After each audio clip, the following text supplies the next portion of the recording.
Only $29.98. Our initial quantities are extremely low, so get them now before they go. And our best-selling standard MyPillows, just $14.98. So go to MyPillow.com or call the number on your screen. Use this promo code to take advantage of our first ever mega sale. But wait, remember that $75 free shipping rule? Well, that ship is sale because right now, every order ships absolutely free. I'm excited to announce that we're having our first ever mega sale on overstock clearance and brand new products. For example, save over 50% on this season's flannel sheets. Queen size only $59.98. Kings only $69.98. They sell out fast every year, so order now. Save 20% on our brand new My Crosses. They're designed in the likeness of the one I've worn every day for over 20 years. They come in men's and women's, and they're made right here in the USA. Get our 2025 six-piece My Towel sets for only $29.98. Our initial quantities are extremely low, so get them now before they go. And our best-selling standard MyPillows, just $14.98. So go to MyPillow.com or call the number on your screen. Use this promo code to take advantage of our first ever mega sale. But wait, remember that $75 free shipping rule? Well, that ship is sale because right now, every order ships absolutely free. I'm excited to announce that we're having our first ever mega sale on overstock clearance and brand new products. For example, save over 50% on this season's flannel sheets. Queen size only $59.98. Kings only $69.98. They sell out fast every year, so order now. Save 20% on our brand new My Crosses. They're designed in the likeness of the one I've worn every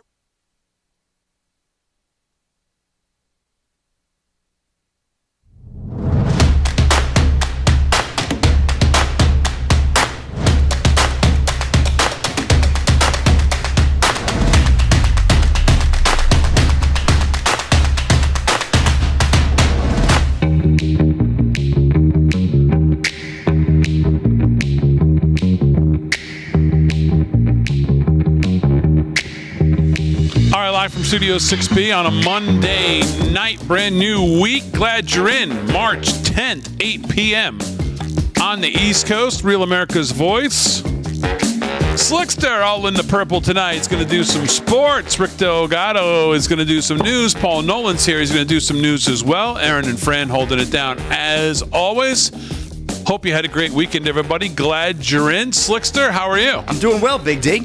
How was your weekend? It was fantastic. Had a nice weekend. I went to a big St. Patrick's Day celebration. It was like a pre-parade committee dinner dance, and it was fantastic. I was dancing with my funeral director, and I turned to him. I says, "Hope this isn't the last dance."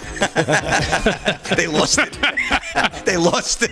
It was great, though. Who dances with their funeral? Why do you have a funeral director? Is my question. Well, you know, takes care of like somebody you've hired for your funeral already ahead of time. Right. Yeah, exactly. Maloney's. Yeah, Maloney's. You know, okay. Right here in Holbrook. Okay, very like good. He prepaid. He made a reservation. Yeah. He's like, all right, I got this guy locked in. Anytime I go down, he's there. I said it before. I'll say it again. There's nobody happier than Slick Rick. He's dancing with the funeral director. Right. Oh, it was great. It was great. What song did you dance to? The Last Dance. No, we danced to the Grateful Dead, Touch of Grey. Yeah. That's a great song, too. All right, very good. Rick Delgado, how are you? Well, I can't follow that. He's killing it. Oh, so, wait a minute. You had something Friday night, though. We got to hear about that. What? Oh, yes. Come on. Oh, my God. Don't think you were going to get away with that. I don't know what you're talking about. With nothing. So you are off on Friday. I was off on Friday night, yes. Because you attended Ancient Aliens Live. Ancient Aliens Live, correct. There it is. Yes. And? Those guys were there, all of them. Really? Yeah. Nick Pope, he was the host. He's the guy who used to work... when do you start on the tour? Friday.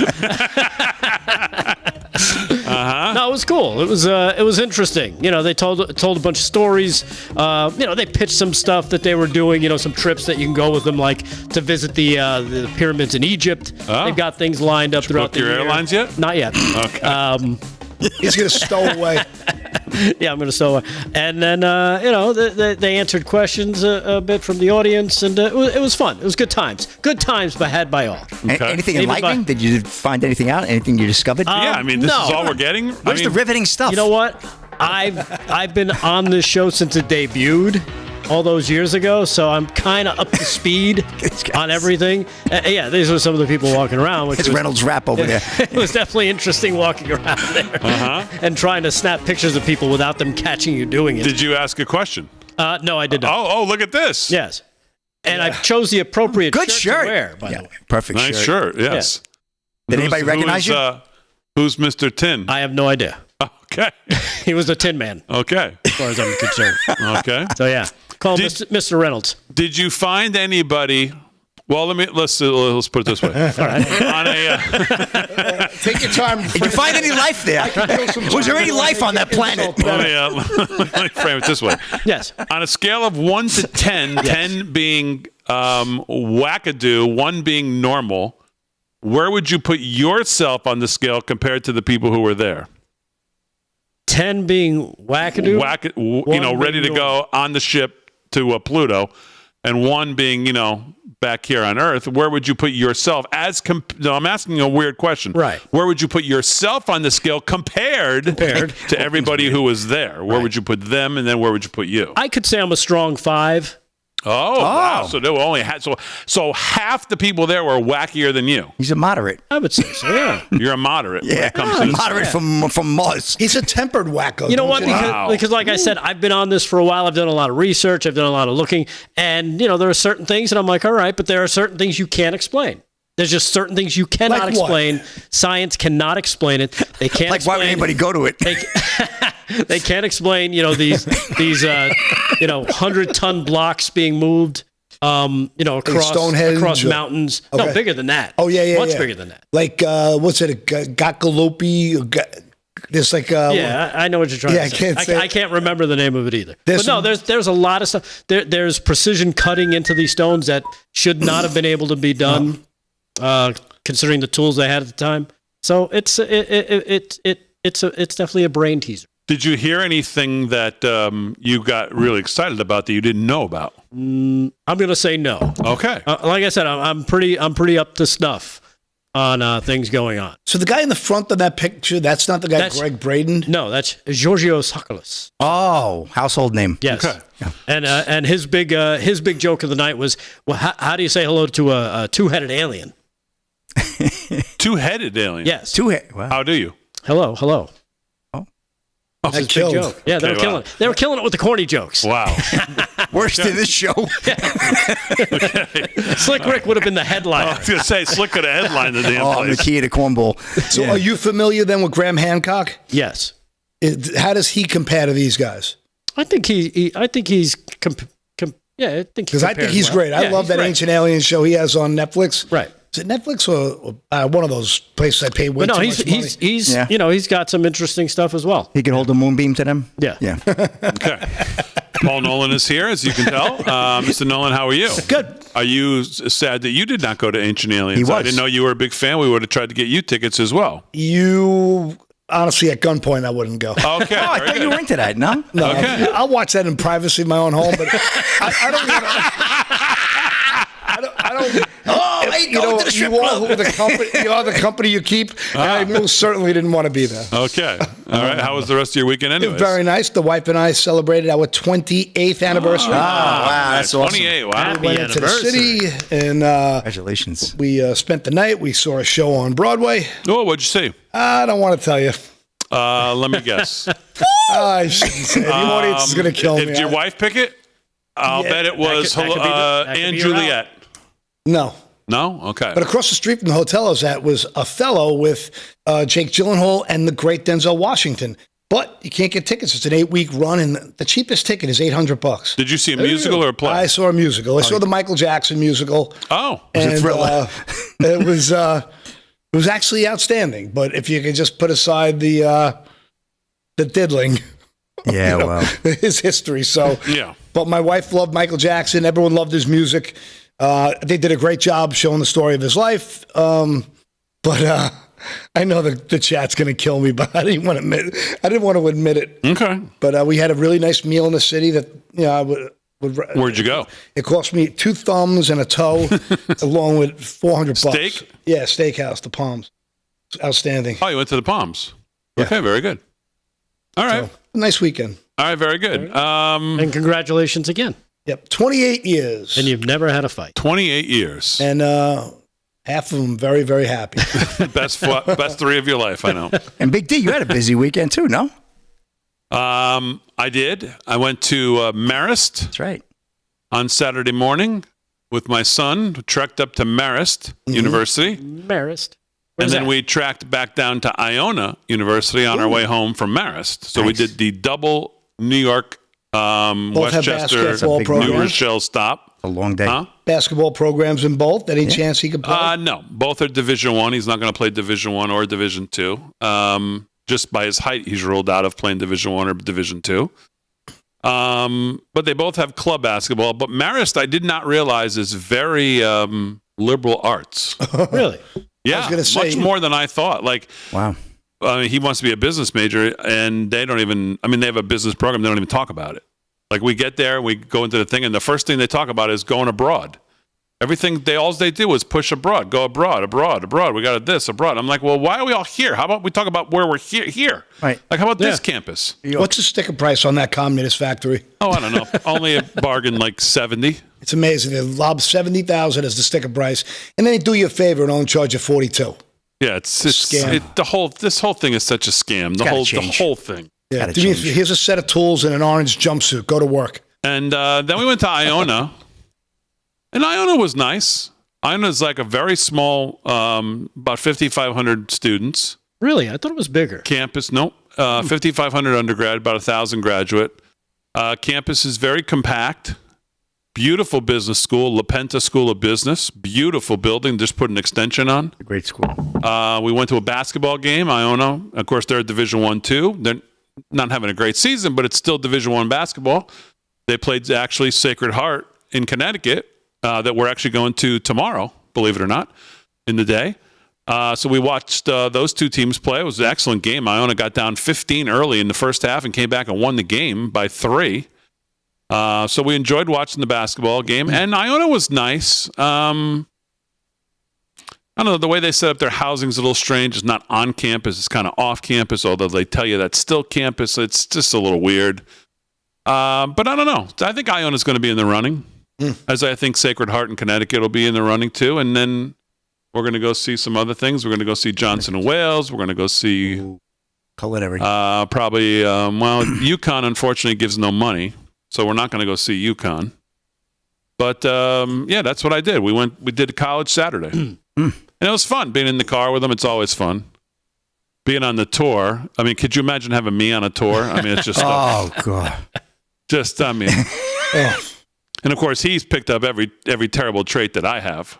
Were you Of finding positive? all of this, the worst things and everything. Were you your usual positive self? Big D, were you a positive energy as usual? No. Wow. Two tropical Doesn't depressions. answer. So we moving just in at the same time. laugh at everything. But I have to say, neither school we didn't get any kind of woke I didn't get any woke feelings or any kind of nonsense. So Yeah, they hide it at the seminars because they don't want the parents to be turned off. They hide it.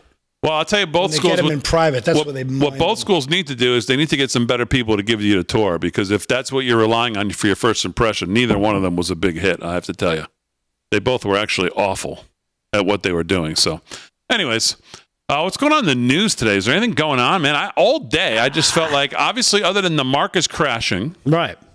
due to the tariff uneasiness and not really what's going on. And let me just say to the Republicans, if your message is going to be, hey, don't worry, hang tight while we change things, living in this compact political season that we live in, I'm not really sure that's the greatest messaging to adapt, which is what I saw a lot of today on social media. Oh no, don't worry. It's just going to be, it's a transition period. I get it. I'm not sure that's the best messaging for the GOP or for the White House to be using on what's going on in markets right now. Plus, by the way, I think they need to point out that this is 4% is not, it's not unseen before. Right. I mean, this is not hardly a crash. This is a correction from a bloated market that was set to correct at some point anyways. And a lot of that had to do with what Biden was doing. And you have a small group of assets that really drove this market to the heights it's been at. It hasn't been a broad. It's been some of the big players. But there's the Canadian election. They brought in the World Economic Forum puppet. We could talk about that. yeah, we'll talk about that. Paul's into that. An InfoWars reporter was slaughtered terrible. today.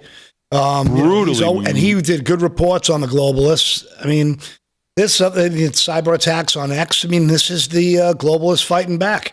They're finally putting their plans to place to stop this momentum that the conservatives and sovereign souls want. All right, live from Studio 6B. Just getting started on a Monday. We're back right after this.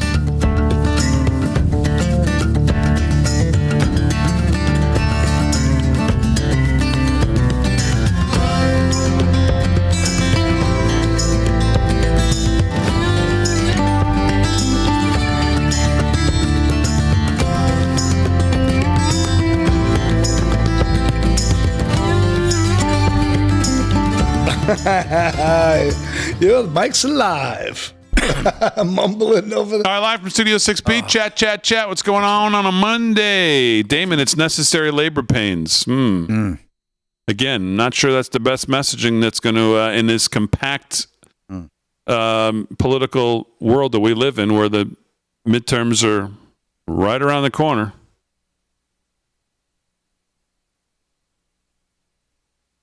Chat, what was your first concert you ever saw? Do me a favor. I want to hear. Oh, by the way, we don't have a lot of likes, Steve. Maybe they're mad at you.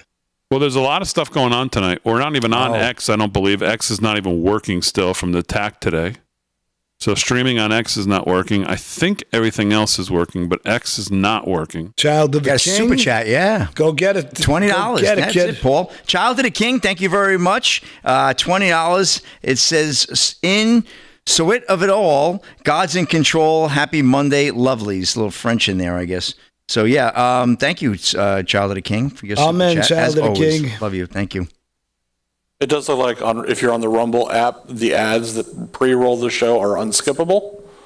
So Paul Dragblacker in the chat is asking if you do the moonwalk with Delgado. That's a good one. You're both moonwalking. I'm seeing no chat other than Facebook on my feed, which I'm supposed to be getting everything. I'm only getting Facebook. The chat's kind of crazy. yeah, I'm seeing Rumble. Damon, you're not in charge. YouTube. Okay, thank you. All right, so I asked the first concert. What do we got here? Pink Floyd from Ticked Off. Yeah, Ticked Off. That's a great first one. Text me what year did you see? What tour did you see? We got John Lavoie with Adamant. That would be a good one. Wow, don't drink, don't smoke. What Carla do you do? Z, AC/DC. I've seen them a bunch of AC/DC. times. Why am I not seeing Alan YouTube Harrison, chat Blue Oyster on Cult. Restream? BOC, baby. Wow. Fran, That was any my idea? second concert. Black Sabbath with Blue Oyster Cult. My first concert was Van Halen, Fair Warning. David Wisuka, Yet Kiss. How about Ramblin' Wreck, REO Speedwagon? Why am I not getting YouTube? Nice. Are we streaming on YouTube? Zach Williams this on loving Friday. him. I love Zach Williams. That whole album, Rescue Story, from top to bottom, is great. Alita Kojane. Everything he has is great. Every song. He doesn't have one bad song. He's phenomenal. Sticks, another good one. You know Babe, my- you know my- REO Speedwagon. You know my first concert? Slick-alike, this one. Who? Prince. Slick Rick? Oh, your Prince? first concert was Prince? Huh? Prince. At Nassau Coliseum. Yeah, I'm looking into it. Oh, Ted Nugent. Purple Rain So- Tour. Yeah. That was my so first show, Ted Nugent too. with Aerosmith. March and Joe 1985. Cocker. March Ticked Off, 85. thanks for saying hello. We are live on YouTube. okay. I wonder why I'm not getting the chat. It's Christy weird. Van Chad Halen was is his running on first YouTube. also. I've never seen that before. Hi, Ruby.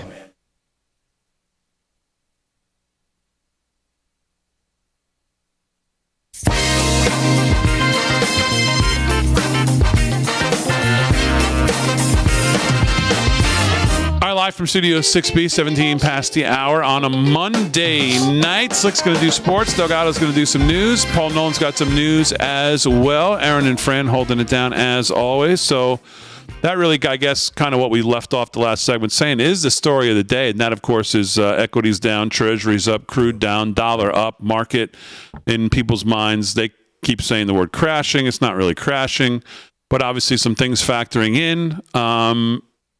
I think if you talk to market participants, they would say, well, 2 + 2 is 4. Anybody who knew tariffs were going on knew that this was going to happen, and here we are. Trump fails to rule out recession. I saw that in the, I guess the presser he did on Air Force One, I guess was where he first maybe was asked about it, and he didn't deny it. I've been saying that I don't think we'll know as bad as the underlying economy is for quite some time that Biden left. Howard Lutnick, Commerce Secretary, says Trump will not ease up on the fentanyl-related tariffs, the steel or aluminum tariffs, which take effect on Wednesday. And the market's just overall, NASDAQ today saw its worst day since 2022, I believe. And I think the fears over what we've started to hint at on the U.S. economy and the underlying economy and the recession and the Atlanta Fed real GDP has gone from a plus 2.8, I believe, for the first quarter. That was back at the end of last year. Now it's at a negative 2.5. And but the good news there is that the New York Fed and the Dallas Fed disagree with those numbers. So maybe there's a little bit of they have different numbers. They think it's at plus 2. Dallas Fed, yeah.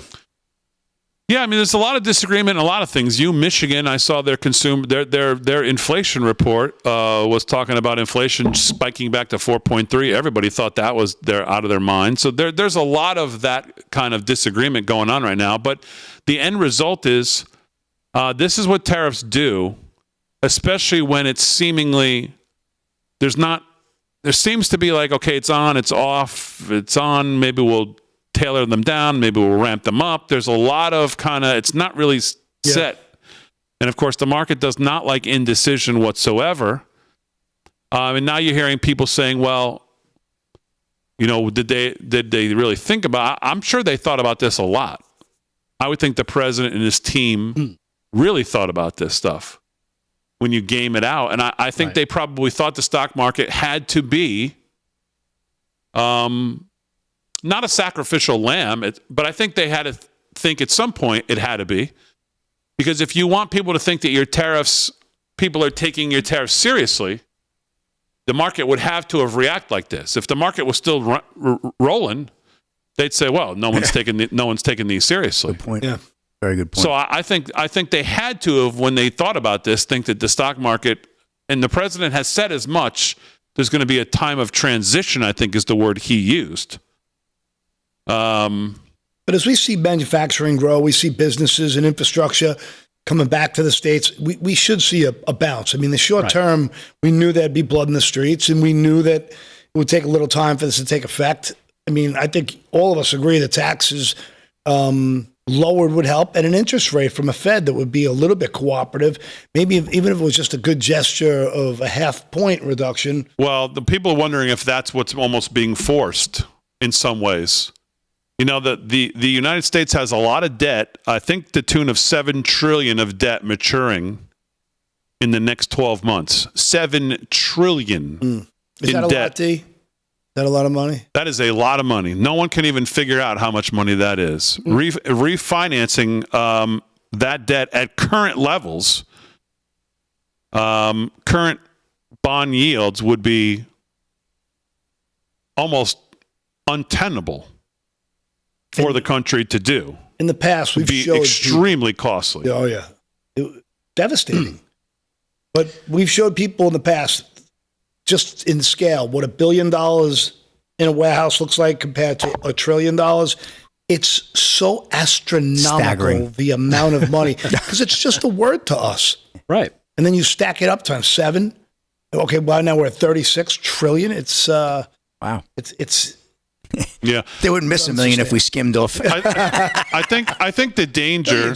I mean, I don't know how long it's going to go for. I mean, I don't know, and I don't think we can expect the Fed to cut rates. I think that if anything, you get the Fed to hold rates. I think the job numbers probably don't. I think the job numbers can only probably get progressively worse as we get into the year. And as I've said, I think the underlying economy, we won't know how bad it really is what Biden left. And how bad the bubble is that he grew through his debt issuances until later on in the year. But I think the Trump team knew this is probably going to happen to some degree, but I think there's a lot of dangers in it too. I think they have to be very careful. You don't want to cause a stock market recession. Right. And you don't want the economy to get into some place where it just stalls. You don't want stall speed in the economy as well. So there are a lot of risks involved with playing this game. Yeah, and I believe it was Larry Kudlow. I'm not sure if it was him that said this. He said, but the market has predicted 3 out of the last 10 recessions. He goes, so it's not really a good indicator in terms of being as accurate as people think. Oh my God, there goes the market. We're going into a recession. Well, this market has not priced in a recession. I can tell you that 1,000,000%. There's no pricing in of a recession right now. If a recession was pricing in, we'd be down a lot more than 4%. Right. And in terms of the job numbers, I don't know if you saw this. I think I saw it over the weekend that actually the job numbers, U.S. citizen job hires is up as opposed to immigrant hires, which are going down. So that's a positive trend in that, American citizens are getting back to work. They're the ones being beneficial. And let's face it, when we've had the last few years, the biggest job creators being, the federal government. Federal government. You're not really getting growth from the federal government because the federal government, they have to pay those people that they've hired, right? And where do they get that money? From you and all of us. Yeah. So they're not really creating anything to generate income. They're just taking taxes to pay for these people. Yeah. So that's not really job creation. It's not even remotely close to job creation. So, I mean, once you start once you start factoring in, I guess, those cuts that hopefully will be coming soon, hopefully we'll see a positive response. Yeah, because a lot of people look at what's going on in the market. If this continues down and we wipe away, we wiped away $1.1 trillion, I think, today alone. People are going to say, well, we're doing all of this because and again, I think we all understand why Trump's doing it. We need to reshape how we deal with our partners around the world.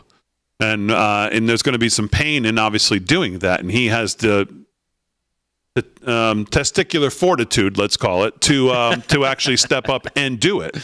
So there's certainly going to be pain. But the problem is when people look at this to pure numbers, they say, well, whatever the trade deficit is with China, if we're going to wipe away $5 trillion in wealth from the U.S. markets, and let's say how much of that is held by China or by the rest of the world, maybe, 20%, a fifth of it. Yeah. If we're still going to have $1 trillion trade deficit when it's all said and done with China, what's the win we're getting by wiping away $5 trillion out of the market? We're still going to have $1 trillion deficit with China. The deficit with Canada, who is also in the middle of this, is really peanuts, 150 billion or whatever it is. It's not a ton. So what's the win in wiping away $5 trillion by doing what we're doing?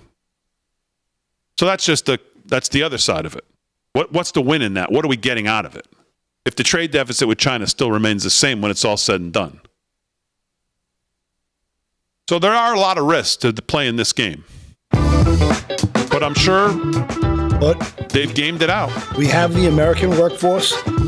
We have the American ingenuity and people and the consumers. So I think in the long term, I think we'll win. All right, we'll do some sports and news live from Studio 6B. Just getting going on a Monday.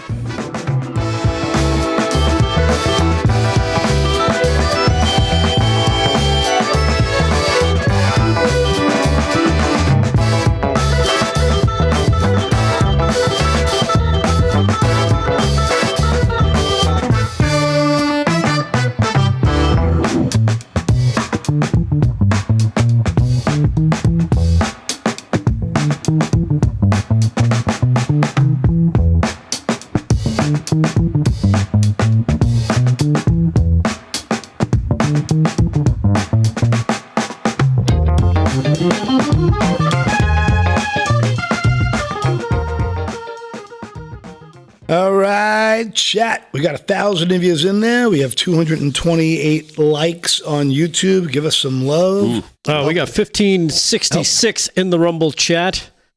KT Frog 2760's in there. I got nothing in front of me. So you guys are KY gonna have Colonel to, CCC is in there. Colonel CCC. Jay Haruski is in there. Haruski. Yeah, the restream isn't connecting properly to anything except Facebook for some reason. Eyes of a Lady is in there. Great Googly Moogly is back. Great Googly Moogly. Yeah. Ooh. Howdy. Howdy, Great Googly Marty Moogly. Kin is in there. Very nice. TJK 3746. Horsenpfeffer. Hosenpfeffer, sorry. Wheezy Cat. Wheezy Cat. Rush the Band. Yeah.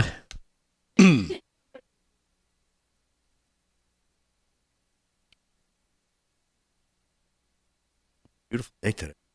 Oh, it's gorgeous out there. Oh, my goodness. Took the jacket off. Great. No jacket. Oh, you had the jacket on and then you took the jacket off? Yeah. So you went jacket off? Yeah, sure. Oh, good. That's good. It was nice out. Yeah, it's nice out. Got a jacket off. Take the jacket off. Exactly. Especially outside. Right. Inside. Especially outside. It goes a lot further.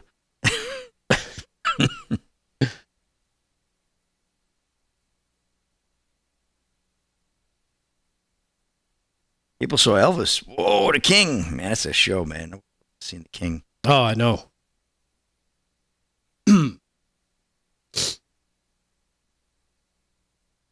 Yeah, so I have some stories to do. So, I have one very nice story.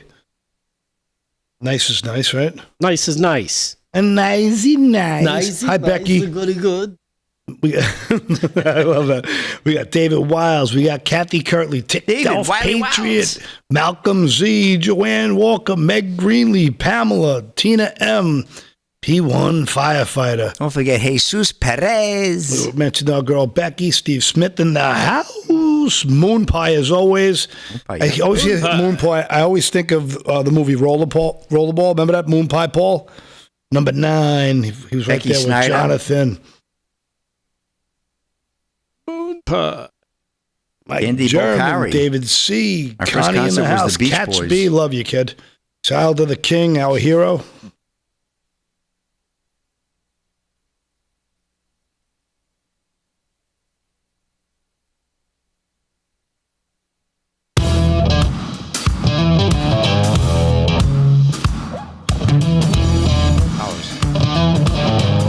All right, 30 minutes past the hour, live from Studio 6B on a Monday. Glad you're in. Real America's Voice. Slick's going to do sports. Delgado's got news. Paul Nolan's got news. Aaron and Fran holding it down.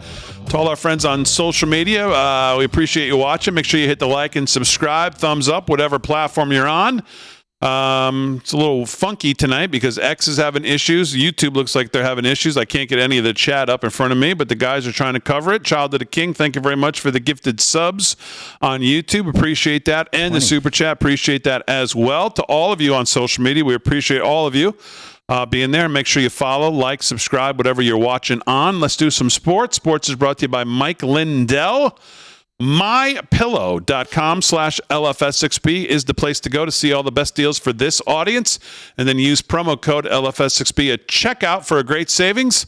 MyPillow sponsor sports. Slick's got it. What's going on, Slickster? Big D, Division 1, big week, big tournament week going on. Selection Sunday caps it all off there on it's going to be unbelievable Sunday. But, a lot of tournaments in shape right now. And we have Troy leading Arkansas State in the Sun Belt Championship, 50-48, 15 to go there in the second half.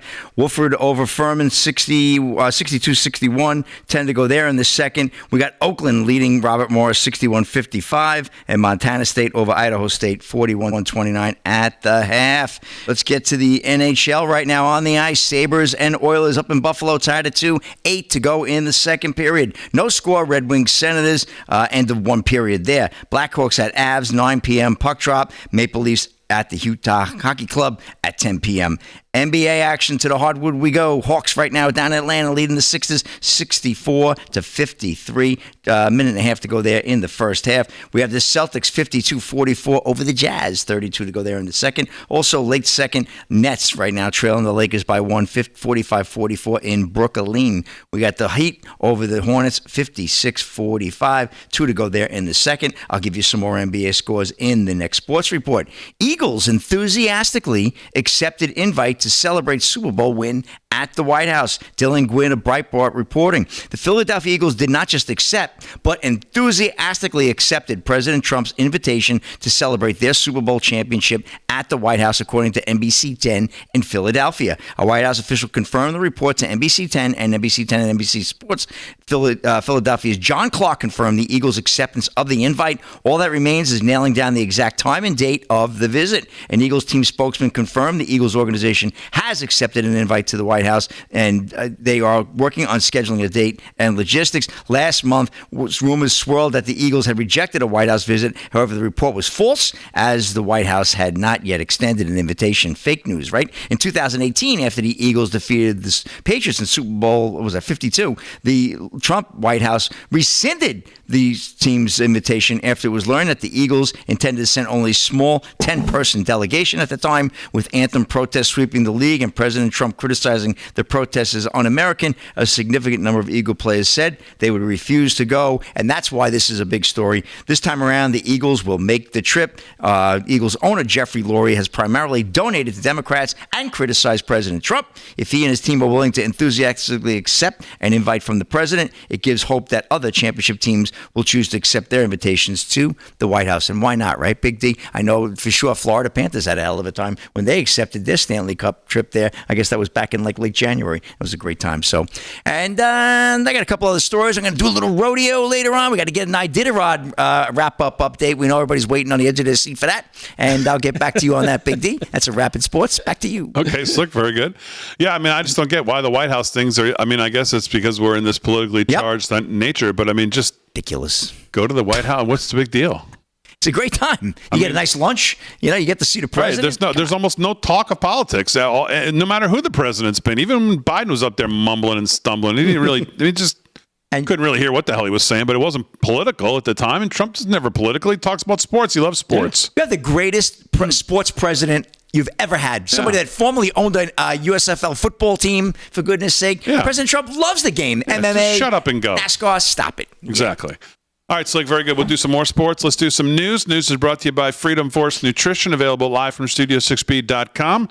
Rick Delgado's got it. What's going on? All right. Well, I guess a story that's affecting us right now is the massive cyber attack on X. Oh, my God. Can I jump in for a second, by the way? You said that and it made it triggered, but this is not what I thought you were talking about.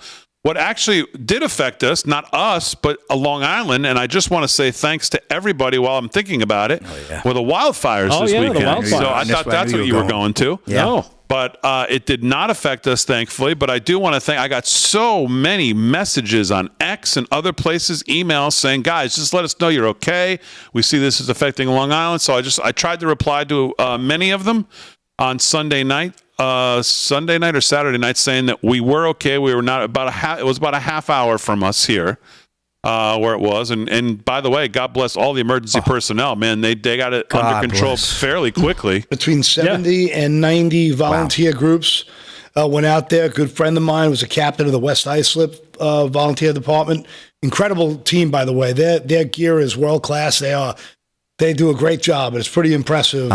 I still don't understand why the National Guard went there and Hulk, what's her name? Hulk spent all that money when they had it all under control. They could have used that money to buy these guys better, newer equipment and gear, in my opinion, because those guys kicked butt and got it done.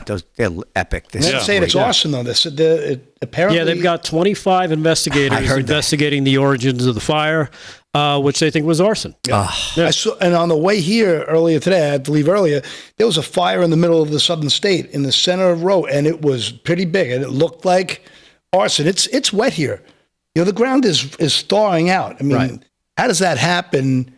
There's no drought here, you know, to the point where we're going to have wildfires. So it's definitely shady. Yeah.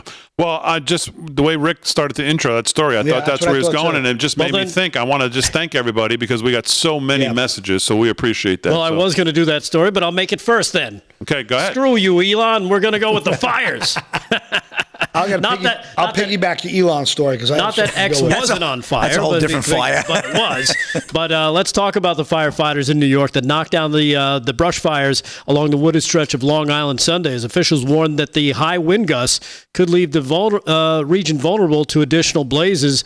Governor Kathy Hochul declared a state of emergency a day earlier after 4 separate fires broke out across large swaths of Long Island's Pine Barren region, prompting closure to the Sunrise Highway, it's called, and evacuations of the local military base. As of yesterday, all visible flames had been knocked down, including the last remaining fire burning in the hamlet of West Hampton, according to Suffolk County Fire Coordinator Rudy Sunderman. He said Sunday at the news conference that crews were working on containment lines around the fire to prevent further spread, and it has not grown any since early Sunday. So, again, congratulations to the local, because a lot of people don't realize on Long Island, you see these fire departments out there, 80 plus companies were called in. Volunteers. Yes. They're all volunteers. Volunteers. These are not professionals. They're not employed by the state or the city or what have you. No. They're volunteers. They do it on their free time. And they may not get paid for it, but they are highly skilled. Yeah. I love these guys. I'm actually going to an installation dinner on Saturday night for the fire department. What timing? I love them. They're absolutely By the way, great. to me, this is the ultimate case for volunteerism and way smaller government. Right. This is a testament to that. Yeah. Not only firefighters, but EMTs and the ambulance, the people that ride the ambulance. I know a few of those people as well. Yeah. So, again, congratulations to them, and great job all the way around. Those are the people on the front lines. Right? Outstanding. So, yeah, amen. Now back to story number 2. Another thing that was on fire, the internet, over Elon Musk's claim that an IP address connected to a massive cyber attack on X originated out of the Ukraine. Here he is talking about it with Larry Kudlow. Here's cut number 1 from earlier today. Elon Musk talking about the cyber attack on X. Cut 1. Another thing, everyone's attacking you for your position. What are you doing in the government? There was a cyber attack on X today, which shut it down and may have been foreign sourced. Yes. It's a big story. You want to give us a moment on that? Well, we're not sure exactly what happened, but there was a massive cyber attack to try to bring down the X system with IP addresses originating in the Ukraine area. Oh, well, so that's your suspicion. Is the website, is the internet up? Is it up yet? It's up, yeah. It's up yet. Okay, good. But I just was looking back. Right, let me see if I get this right. Making that point, according to Lucas Nolan out of Breitbart, he's reporting that while a group known as Dark Storm Team claimed responsibility for the attacks on social media, this has not been independently verified just yet. Speculation about the cause of the outages began to circulate, with some users suggesting X might be the target of a series of distributed denial of service attacks, DDoS attacks. These attacks involve flooding a website or service with overwhelming amount of traffic, rendering it inaccessible to legitimate users. Around 6 a.m. this morning, the first outage on X occurred, with roughly 20,000 more outages reported. By 10 o'clock, there were roughly more than 41,000 reports of outages on X, and the number kept growing. So that was what they dealt with today. Not sure if so. We're not, Damon. We're not broadcasting. No. Okay. So things are still not 100%. Still not 100%. But you can go on, because I am on X right now, and I see things are up there. Well, if I could piggyback. Oh, yeah, X is up. I'm sorry, Paul. Yeah. X is up, and I'm on X, but the streaming is not working. Right, the streaming isn't working. Yeah. I mean, so with that attack, in addition to that, the Epoch Times was attacked, and they vowed to double down after learning that their publication had been the target of a cyber attack by Chinese state hackers. The Department of Justice last week charged 12 Chinese state hackers, along with law enforcement officers of China, for the widespread attacks on the Epoch Times and some government systems. So the hacking, this is more of what we're seeing of, this is, I think we'll see a lot more of this going forward. So I just thought it'd be an interesting story to piggyback with yours. Yeah, and then to, kind of piggyback off of that, as you see, newer media, these newer platforms being attacked. Jamie White, writer and reporter for the controversial InfoWars, was killed last night following an incident outside his apartment in Texas. Alex Jones announced this. Officers arrived at about 11:57 p.m. on Sunday with reports of a shoot-stab hotshot emergency on the streets of Austin. According to Austin Police Detective Leah Ratliff, upon arrival, officers found a male in the parking lot with obvious signs of trauma. He was transported to the hospital, where he was pronounced deceased shortly after. Alex Jones confirmed on his show that the victim was his own InfoWars reporter, Jamie White. Said the crime took place outside the reporter's home, located just a few miles from the studio.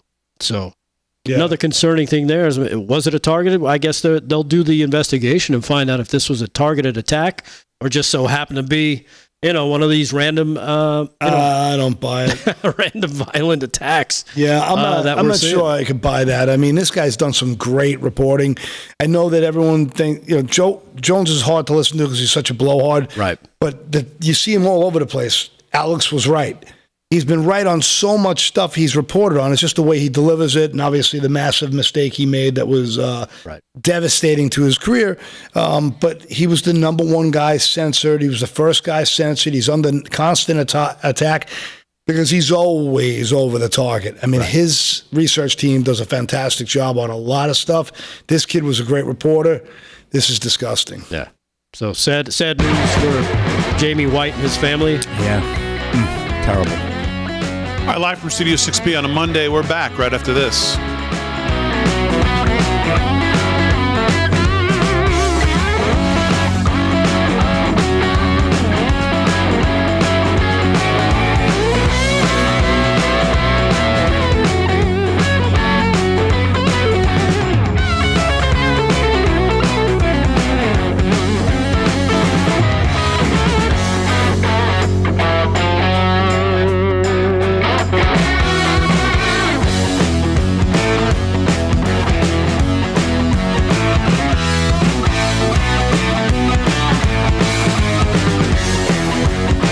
Of them a day, like nice mug on you. And you can use a paper coffee mug twice in a day, you wasteful bastards. I got a really nice story. I can't wait to do it. It's a very happy story. Very happy story. Save it all for me. I'll save it. Save it. So did you like Michael Jackson's music in the solo stuff? He had Off the Wall. I don't know what that was. I wish the audience would have seen that. I think his underwear is a little tight. That was great.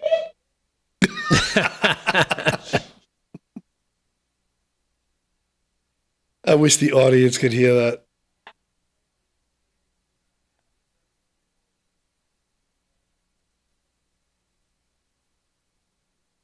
I was always such a metalhead as a kid. I didn't really listen to his music, but you couldn't avoid it, It was everywhere.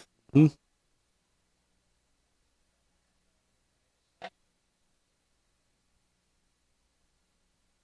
Oh, yeah. Well, then there was the collaboration with Van Halen.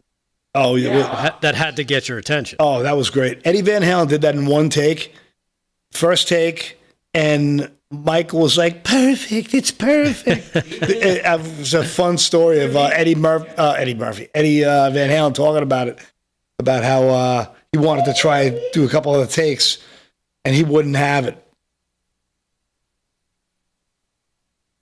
He must have been paying Eddie by the hour.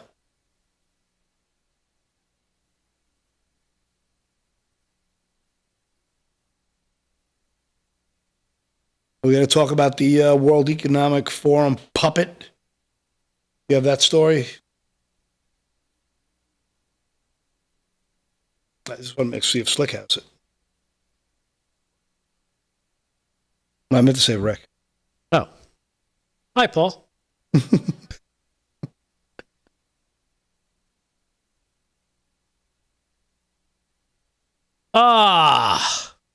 Son of a... Garrett Cole out for the season. Tommy John surgery. Son of a...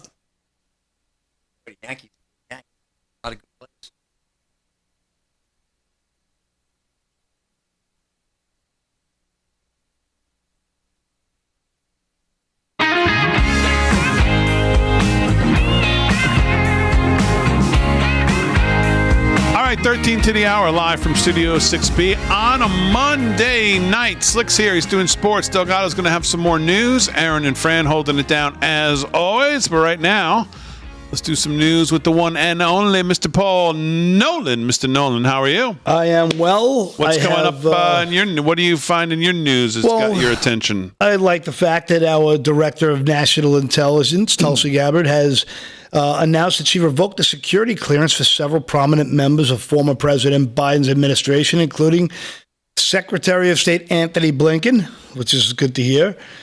She cited that the directive from President Trump, which also included people who helped target him through criminal cases such as Manhattan District Attorney Alvin Bragg, New York Attorney General Letitia James. Bragg led the hush money case. She said, I had revoked security clearances and barred access classified info for Blinken. Jake Sullivan's on that list, Lisa Monaco, Mark Zaid, Norman Eisen, James Bragg, Andrew Weissman, along with 51 signers of the Hunton-Biden disinformation letter. So this is pretty good stuff. I like she's taking the chopping block to these, I like to call them dirt bags. So that's I think that's a good story. But the happy story I wanted to talk about was America's favorite birds, Jackie and Shadow's third eaglet hatched into Big Bear's famous feathered family. So I don't know if you guys heard this or not, but Big Bear's beloved bald eagle nest is now home to a family of 5. Jackie and Shadow's third chick popped out of its eggshell in the wee hours Saturday morning, confirmed by Friends of Big Bear Valley, the nonprofit that manages the popular YouTube live stream for the famous feathered couple. As everyone excitedly waited, the pip hole kept growing until 2:11 a.m. this morning, and the chick was visible with much of the shell gone. It was already drying out, but not quite out of the shell. So this is a nice, happy story. We have 3 more beautiful bald eagles in Big Bear. So nice. I thought that was a nice... Can you bring me up to speed on what all of that is? Big Bear and who? The streamers? YouTube what? So you're not following the story, though? No. He didn't even listen to you. Of course he's I'm listening. He's winging it. To my news. He's always doing his own thing. Why are you saying that? It's not true. That's a vicious lie. I'm listening to every word. I'm just poisons over here. No, him. All right, so Jackie and Shadow are these 2 eagles that are being followed. Very popular YouTube channel. They're getting millions and millions of views every day of watching these eagles. So American bald eagles was suffering for a while. Do you know that? No. Well, with the fact that they took a lot of the chemicals and the DDT out of the forest, they're making a comeback day. And the bald eagle is a beautiful representation of our freedom. So most Americans think this is a big deal. And so the 2 eagles have a YouTube channel, or the humans have who run the thing? One of the eagles is not such a good typer, but the other eagle is tremendous. Can type like 40 words a minute. They're going to the White House too, right? They're just I said a story before. Joking. I'm asking serious questions here, and you guys are joking about it. The nonprofit runs the channel, and they have cameras hovering above. Okay. Yes. And they watch them. It gives you a bird's eye view. That's right. Okay. Right.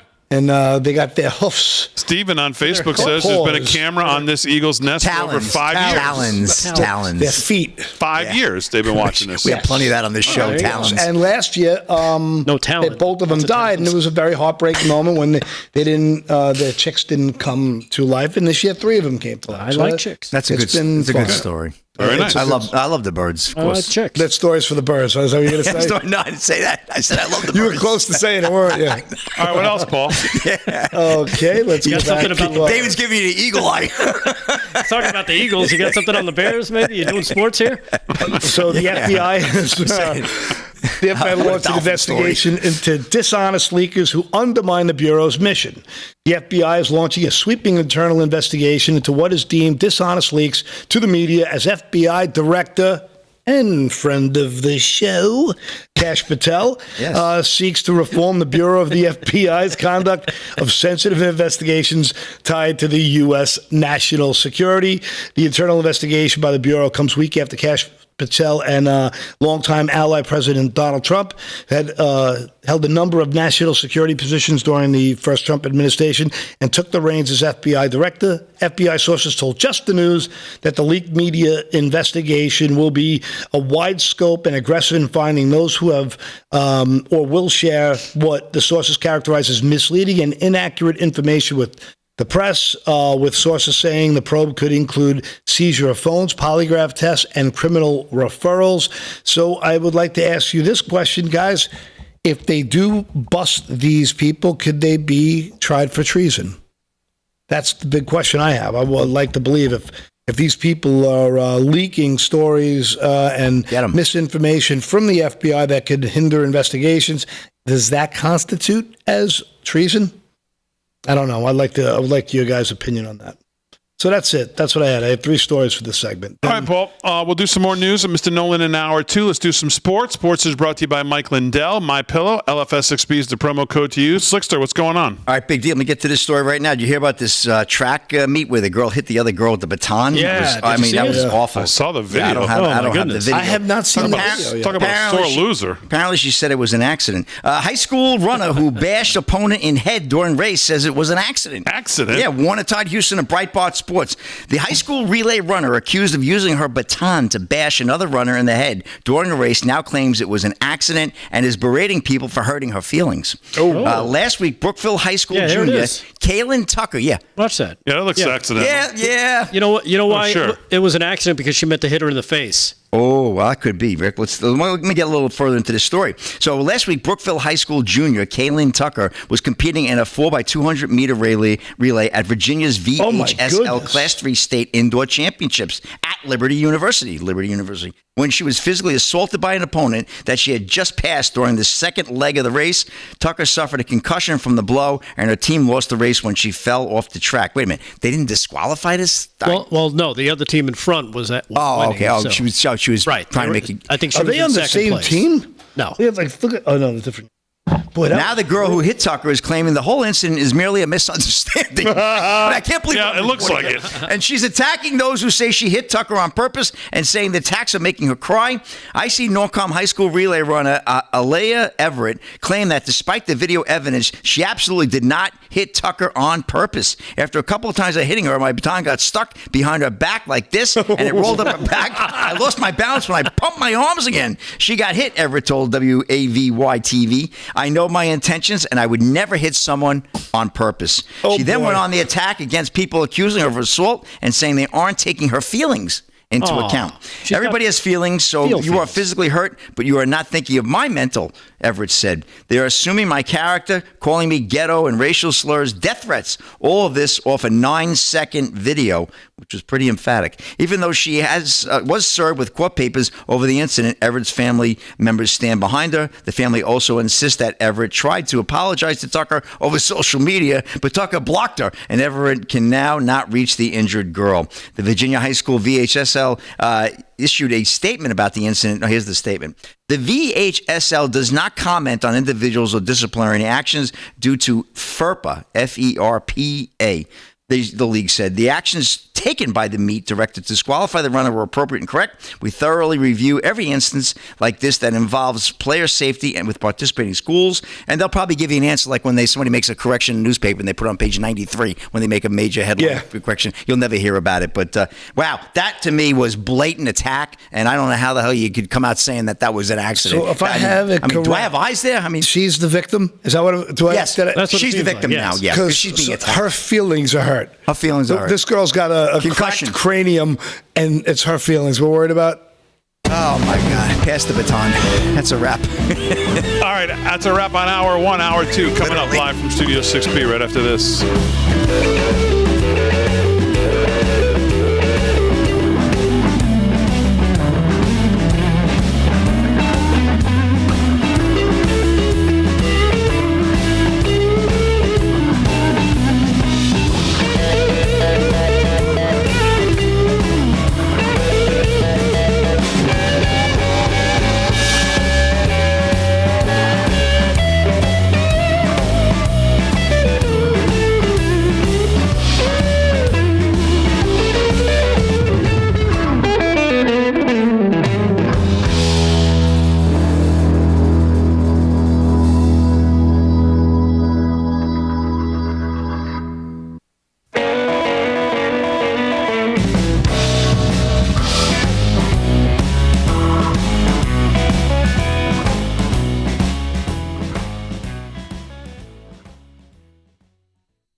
We got John Q.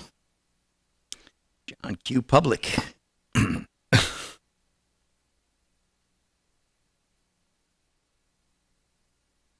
All right, we're up to 376 likes. That's pretty good for 1.1 watching, right? We could probably get it to 500 by the end of the show, Big D. Yeah, I think we need half. 50% rate is good. And then the algorithm actually shows you some love. Mm.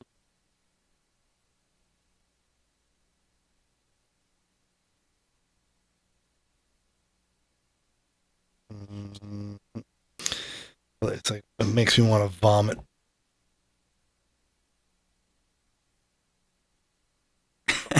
Chris Allen, she was sleep running. Sure.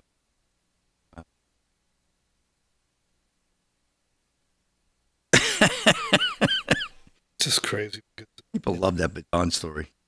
It's like we never even had an all season.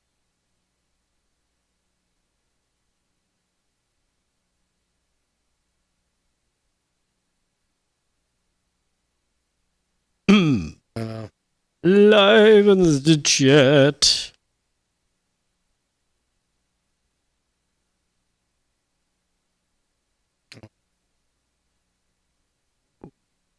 Chat. Ordinary passenger in there.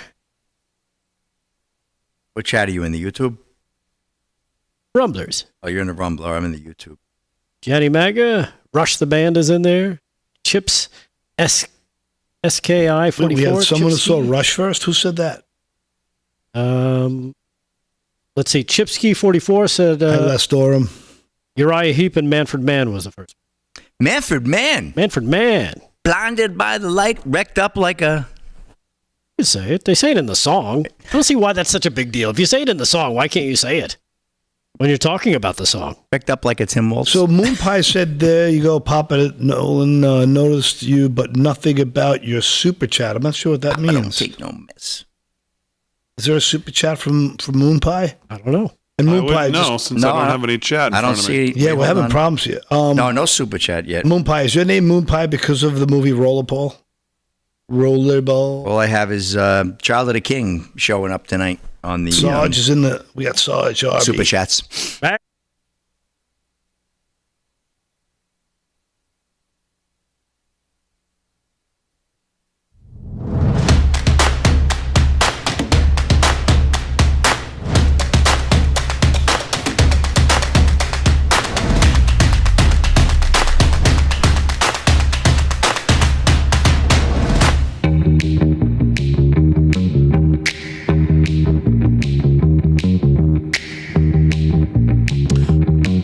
All right, hour two, live from Studio 6B, 9 p.m. on the East Coast, Real America's Voice. Glad you're in on a Monday, brand new week getting started, March 10th. As the year continues to just fly by, right? Man, 10 days already into March. First quarter's almost in the bag.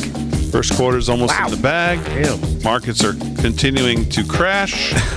It was 60 degrees today in New York. 60 degrees today. It's going to be Yeah. about 55 tomorrow. Cats are sleeping with dogs. It's anarchy. Next 10 days, the weather's still all looking pretty good here. Slick's going to do some more sports. Paul Nolan's doing some news. Delgado's doing some news as well. Oh, meow. And of course, government spending's taking the spotlight here in the next couple of days as we work towards reconciliation. And we have this juxtaposition now of the Republican Party and even people within the Republican Party who are usually very unified in how they vote and think about spending. Rand Paul, Thomas Massie, Chip Roy are the three that come to mind. They're the three that get the most flack for not just blindly going along with Republicans, spending. or then people feel like, oh, they're not supporting Trump if they don't vote for this copy and paste clean CR. And something you want to talk about? Oh, concerning what you're saying, Thomas Massie, what he said. Did you see what he said? No, but why don't you tell us? He said, unless I've had a lobotomy that makes me forget what I've witnessed the past 12 years, I'll be a no on the CR this week. Oh, there you go. So that's exactly to my point of what I'm saying. It's just mind twisting, some of it. Because, again, people who have been pretty steadfast in their way they think about these things, like Massey, who is not seemingly throwing everything he says he believed in out the window. And I guess I'm not saying that others are doing that. They have their reasoning. I'm just not sure the reasoning is sound. Because, again, it comes down to there's always some reason not to do the job for the Republicans. And it was a clean CR back in November or October, whatever it was, we were told. We had to do that to get to this time. And it just seems we're always told something to get to the next one. And then the next one comes, and then we're told something else. But I'm trying to be fair because I don't know, maybe there's something I'm not understanding, which certainly is possible with everything. Yes. That would not be an uncommon occurrence of me being confused on something, obviously. So I'm listening to Chip Roy because he's one who's usually right there with Massey and right there with Rand Paul, and he would be a hard no on cut, copy, paste last year's budget to take us through the rest of this fiscal year through September 30th. And as I played you the video when Massey went on with Daniel Horowitz last week, can you imagine funding USAID? Which is what's going to happen if we, again, copy-paste from last year. USAID, that DOGE has been in the news more than anything else. USAID. Everybody knows USAID now. It's on the tip of everybody's tongue. Can you imagine funding that in this? As we did last year. So Chip Roy went on today with Ben Shapiro and explained why we're all wrong in thinking, I guess, like Massey and Rand Paul. Rand Paul says he's a hard no. Thomas Massey says he's a hard no. Chip Roy says he's a yes, where normally he would be a hard no as well on this. And here's some of his reasoning. Yeah, Ben, look, I'm not a huge fan of the kick the can down the road continuing resolution as as the best form of government, how we fund our government. But what I do believe is that you've got to figure out how to empower President Trump and Elon to continue to keep the lights on, to carry out DOGE, to identify the cuts and the waste that we've been identifying in a mere 6 weeks, by the way, to add on to what we'd already started doing as fiscal conservatives 2 years ago through the speaker's fight. You remember with Kevin McCarthy, where we forced a bunch of votes on amendments and started to change this place. Now's our chance to finish the job. This bill freezes spending. It's actually, I think, a slight reduction. I'm still combing through it. We got it Saturday. I think it's a slight reduction, give or take, but it's a spending freeze. It's less than 100 pages or fewer than 100 pages. It has no earmarks. It doesn't allow the defense hogs who really wanted a whole bunch more money to screw up the whole process by throwing a bunch of money in it, and then the non-defense Democrats want more money. So this is a win to keep the lights on for 6 months for Elon. The Democrats have threatened to shut down so they can stop Elon. So this puts them in a box. It's the most fiscally responsible thing we can do at this moment. But then we'll have to do our job in the appropriations process for this next cycle, which, by the way, this appropriation cycle ends on September 30th. So we've got to get all that passed for FY26 by September. So we should focus on that and then get reconciliation done, which is where we deal with mandatory spending and tax policy. So it's a win.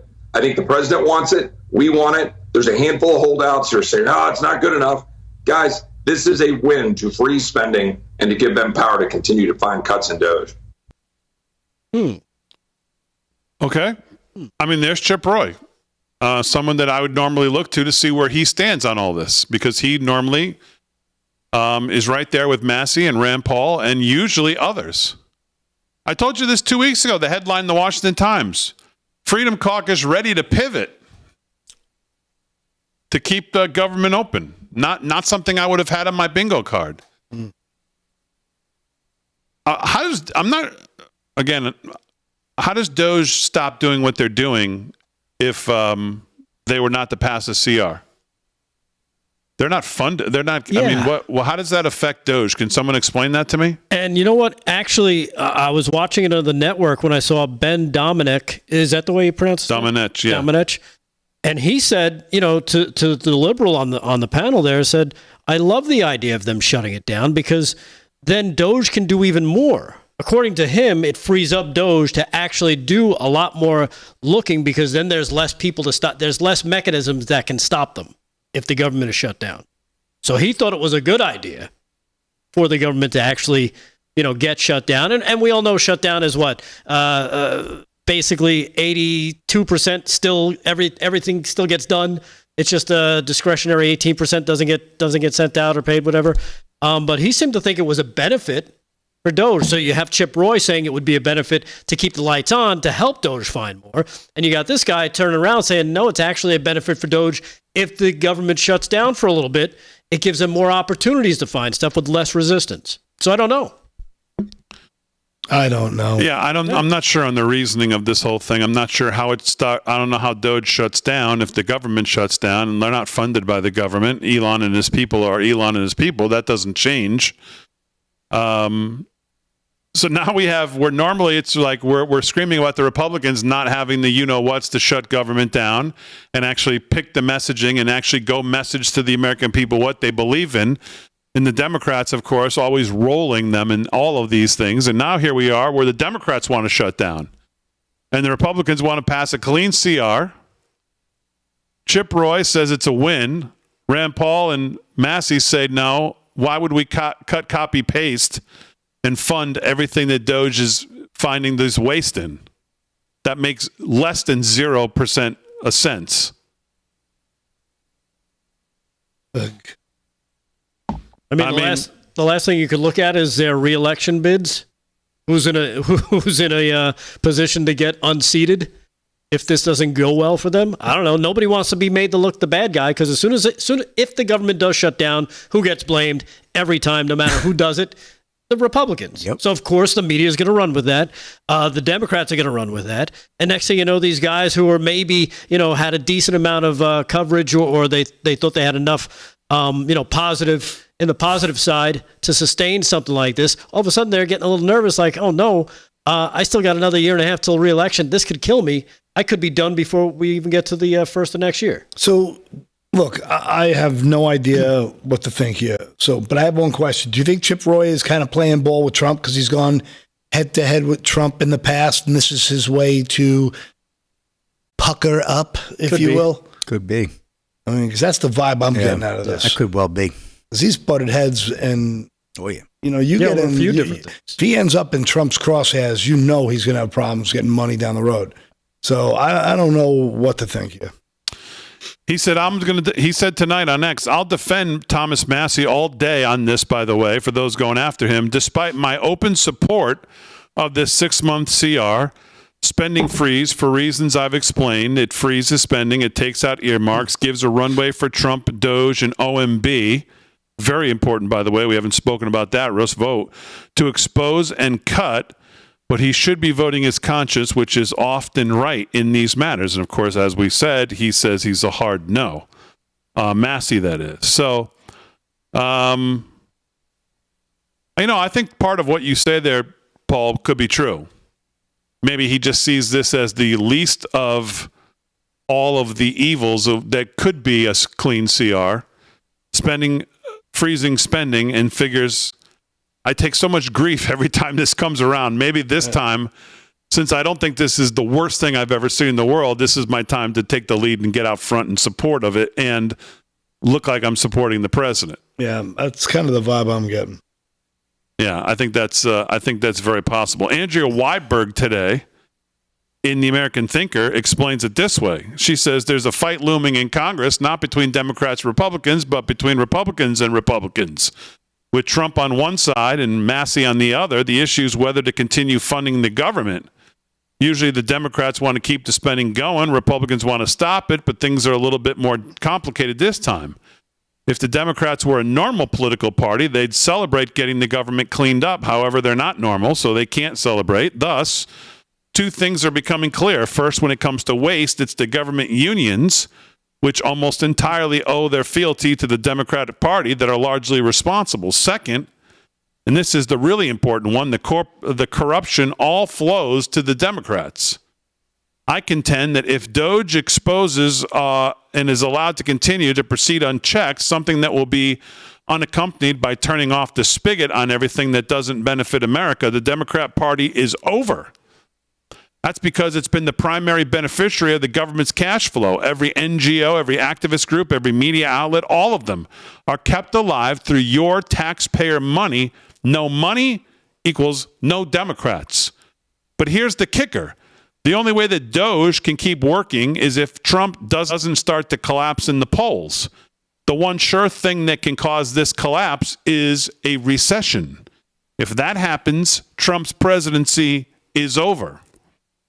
Currently, Trump has a razor-thin margin in the legislature. If Republicans get spooked by a recession and stop supporting him, he's dead in the water. Moreover, if he's dead in the water now, he can't maintain a legislative majority in the midterms. The grand Trump experiment to make America great again and the world safe again will end. So Trump must maintain some sort of economic status quo while he works through everything else. That's where we get to Representative Roy's interview with Shapiro. According to Chip Roy, a fiscal conservative, the current continuing resolution is meant to maintain that status quo for Trump. It'll keep him safe as he works on all other things to redo his reform magic. So I guess that makes a little sense. We think about it that way. In the bigger picture of how tight a rope they are trying to walk with all of this.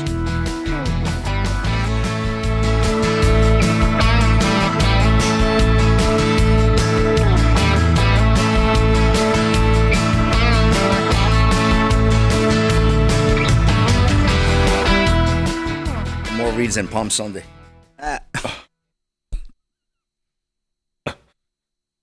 Yeah. It must be nice. You get more reads than Palm Sunday. Church on Palm Sunday. My favorite is the audience when they react to them. Oh, they go crazy. It's so nasty. Oh, man. I'm out.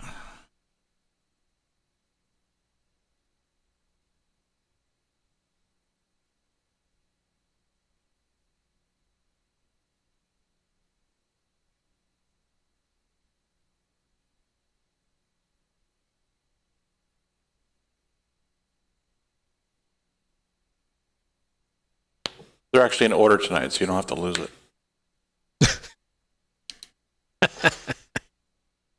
I see that.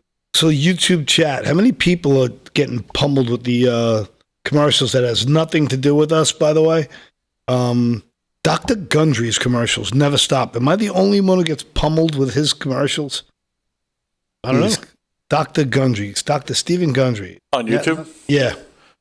Anytime I see a commercial more than 3 times in a row, I just report it as repetitive, and I don't see it for a long time. He's the best. He's just the best. Thank you, friend. If you're on the app, like on a Roku or something, you can actually just go up to the information on it, and there'll be a report button. Really? Nicely done. Repetitive. They also let you choose from like irrelevant or inappropriate, but repetitive usually gets rid of it for a while. I'm just not giving in. They're not getting $20 a month from me. I'm not for commercial free. I'm not doing it. They're pushing hard. Oh, they are pushing. I'm getting like 11 commercials in a 30-minute show. Ugh, that's disgusting. How about sports? Every time I turn on sports, commercial. When the hell do they play the game, Paul, anymore? It's always commercials. Oh, I know. Commercials. Watched the Islanders last night. Every time it was unbelievable. Commercial. God, those commercials. Basketball's even worse. They have commercials. Getting an ad in the middle of a 5-minute music video is ridiculous. Absolutely. Really does suck. Like, right as the lead comes. I was honestly watching, Comfortably Numb, and 2 commercials in the middle of the lead as the lead started and then halfway through it. Really? 2? Oh, on the YouTube? How unholy is that?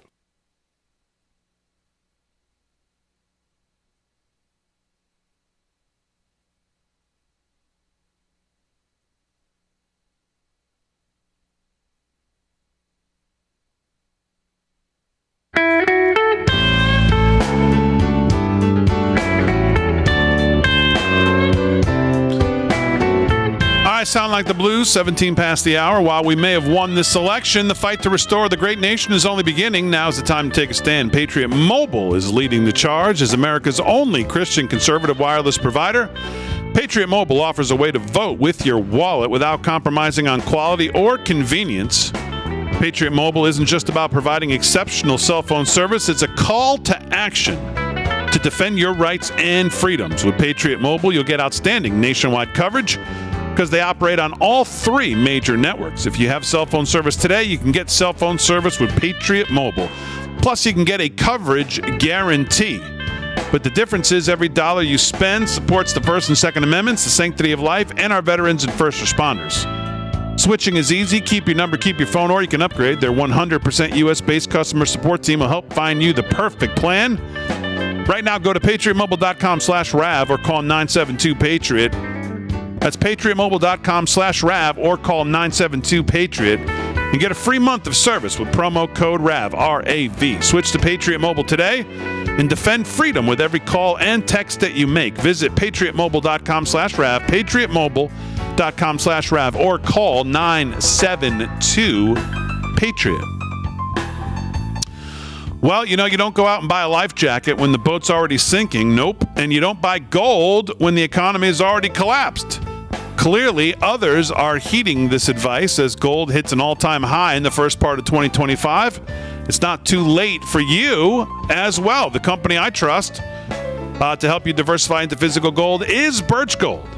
Company to buy your gold from. Birch Gold specializes in helping you convert an existing IRA or 401k into a tax-sheltered IRA in physical gold for no money out of pocket. Just listen to this 5-star review. Quote, knowledgeable, helpful, not pressured.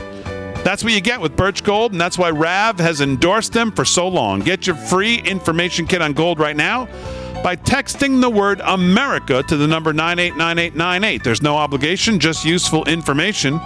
They have an A+ rating with the Better Business Bureau, countless 5-star reviews. Text the word America to 989898 and let the experts at Birch Gold help you secure your future today with gold.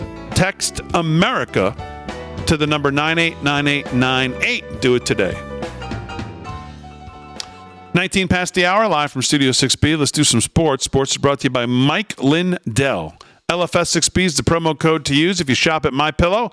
Go to mypillow.com/LFS6B for all the best deals for the live from Studio 6B audience. You'll see them all there right there on the page. And, of course, you can use promo code LFS6B at checkout for a great savings. Slickster, what's going on? All right, Big D. Well, everybody's been waiting for the Iditarod update. Iditarod 2025 from Alaska. This is youralaska.link.com. 27 teams remain in 2025 Iditarod as race sees first dog death on the trail, sadly. So as of Monday afternoon, 27 teams remain in the 2025 Iditarod, with 6 mushes having scratched from the race so far. Among those are 4 rookies, Daniel Klein, Mike Parker, Brenda Mackey, and Charmaine Morrison, and 2 veterans, Jeff Dieter and Gabe Dunham. All the remaining mushes have completed their mandatory 24-hour rest, and some, like former champion Ryan Reddington, also have taken their required 8-hour rest as they continue to make their way toward Nome. No place like Nome. Anyway, sadly, the race was also seeing its first loss. A 4-year-old dog named Ventana, racing with rookie Daniel Klein, has passed away on the trail. The dog collapsed near the Galena checkpoint and could not be revived. Ventana was pregnant at the time of her death, and necropsy results are still being reviewed. Despite the challenges, the remaining teams are pushing or mushing forward, with many of them now looping back up the river, hitting the second checkpoints in Grayling, Eagle Island, and Caltag. Once they reach Unakalit, they will be 3/4 of the way to Nome. No place like Nome. And right now, Jesse Holmes, bib number 15, is in the number 1 position. So we'll keep an eye on that for you and keep the reports going as we wind up the Iditarod 2025. You asked for it, we're reporting it. And a couple of quick Slick Rick headlines here. Well, what do you know? Seahawks agree to assign quarterback Sam Darnold to a 3-year deal. Aaron's getting Justin Fields as a quarterback for a 2-year deal. How do you like that one, Aaron? Wow. And I'm actually pretty happy about it, to be honest. I really liked what he did when he was with the Steelers. I mean, he was, leading the team for the first couple weeks before Russell Wilson did take over QB1. Yeah. So I'm very excited. I hope, he's going to be back with Garrett Wilson and Jeremy Ruckert, who he went to college with. They played very well together. So hopefully that connection will, come back and do well for them. And he's a much more mobile quarterback than Aaron Rodgers, where rigor mortis was like setting in towards the end of the year there, where he didn't have the scrambling ability of a Justin Fields, who was a big threat in the run to run the ball as well. That'll help the team, and I think he'll do. I think he'll do very well with the Jets. I think it's not a bad pickup for them. I agree. Rick got some bad news with the Yankees today. Oh, Garrett Cole, he'll miss the 2025 season. He's got Tommy John surgery going on. Yeah, I think his surgery goes in tomorrow, so that's a big loss for the Yankees. That is a huge Their loss. ace, their number one guy. So that's really a sad story there. Well, what are you going to do, Rick? And one last story. Oh, big deal like this one. Police make arrest at Pennsylvania high school basketball game after a brawl in the stands. Never seen anything this ugly. Pennsylvania Interscholastic Athletic Association declared the tournament game a double forfeiture. This is Scott Thompson of Fox News reporting. A Pennsylvania high school basketball game saw a wild brawl in the breaches and with arrests this past Friday night. The game between Uniontown and Meadville high schools got physical, but not with the players on the court. Rather, it was the parents in the stands, as at least 2 adult men were seen throwing punches, which led to quite the scene. Video circulating online of the incident appears to show coaches and referees moving both teams to their benches in the fourth quarter. Then cameras quickly shift to 2 men throwing punches at each other in the stands, with many trying to break it up. I've never seen anything this ugly break out in person. An announcer on Unionville High School's YouTube channel during the game said, "This was really a shame. The man who appeared to initiate the brawl was wearing a white jersey, and cameras caught him exiting his spot in the bleachers, walking down to the court and going to the other side behind Meadville to confront someone. That's when things turned ugly. One player from the Meadville bench wearing a black long-sleeve shirt and white pants jumped into the stands to throw punches before a coach eventually brought him back down to the court. But things got much worse when a Meadville player chased after a fan who appeared to provoke him near the where the initial brawl was and sent him flying down onto the court. Players from both benches looked like they were going to brawl before coaches quickly sent them to the locker room. Different altercations happened at both ends of the court, but eventually dissipated. Police officers were seen in the video of the altercation leading a man wearing a blue shirt out of the gymnasium in handcuffs. Another man at the opposite end of the gym was also in handcuffs. So things getting out of hand over there. There's really no call for that. I mean, we know that in high school sports, but Pennsylvania, huh, Paul? Wow, that's wild. That's a wild crazy scene there. I don't have the video of that melee, but you can probably use your imagination. Very crazy. Let's not even. I'm glad you don't have the video. Last thing I want to do is give these people any airtime for being animals. Let's not celebrate them and. No, I couldn't agree more. I totally agree with you on that. And that's pretty much a wrap in sports. I'll throw it back to you, Rick. All right. Very good. Slick Rick Sports again brought to you by Mike Lindell's MyPillow.com. Go to MyPillow.com. Use our code at checkout. I don't know if you caught this. I think it was over the weekend. Slick Rick, a little sports-related, politics-related. Riley Gaines. Yes. The former NCAA swimming champion, who's, of course, been an advocate to save women's sports. She's been a champion for that. Yeah, well, it turns out she's could be talking about a life in politics next. Good for her. Believe it or not, she's vowed to work to defeat politicians who have voted against bans on transgender athletes from playing in girls' and women's sports. After Monday's vote in the Senate failed to break the Democrat filibuster against the Protection of Women and Girls in Sports Act of 2025, she now has 45 or more Democrats to work to defeat. She is looking to possibly throwing her hat in the ring and running for office herself. She said she might consider running for office sometime in the near future. And, of course, she's got a huge platform and a huge, a huge following. She'd be great. We need a fighter like her in down. I don't know where she's going to go, into Congress or the Senate. I was assuming Congress would be where she'd probably go if she wanted to go on a federal level, right?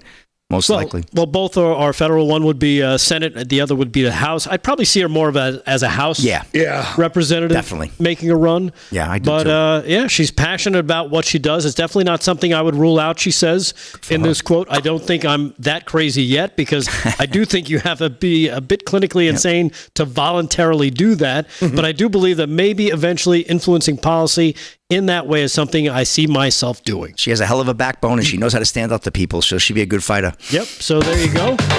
She could be running for office sometime soon, and who knows where. Probably close to where she lives.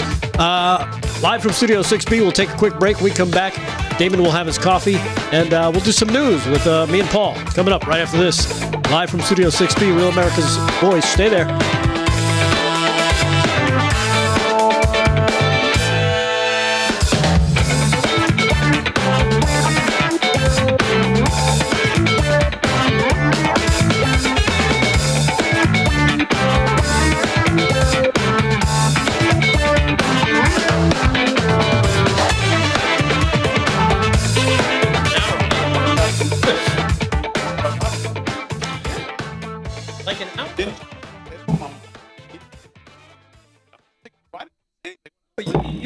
mean you held your cup? Like, oh, coffee. I'm making myself. Tip up your cup and throw your hands up. And Oh, I didn't hear that. I didn't even know you got it either. The bathroom's on lockdown now. It's another story for the chat. The bathroom's on lockdown now. Man, I had quite Too many people. Too many people in there. They're blowing their socks. Delgado's burning out the hand warmer. Shut up. They want to limit you. Hey, Tempered Wisdom with a $1 rant in the Rumble chat. Got to thank Tempered Wisdom for that. Why? $1 for hearing Aaron's laugh. Yep. We love Aaron's laugh. That's worth more than begging $1. her to stay mic'd up. Fantastic laugh. Yeah. Thanks for jumping in on the Jets thing, Aaron. I know I caught you off guard a little bit, but thank you.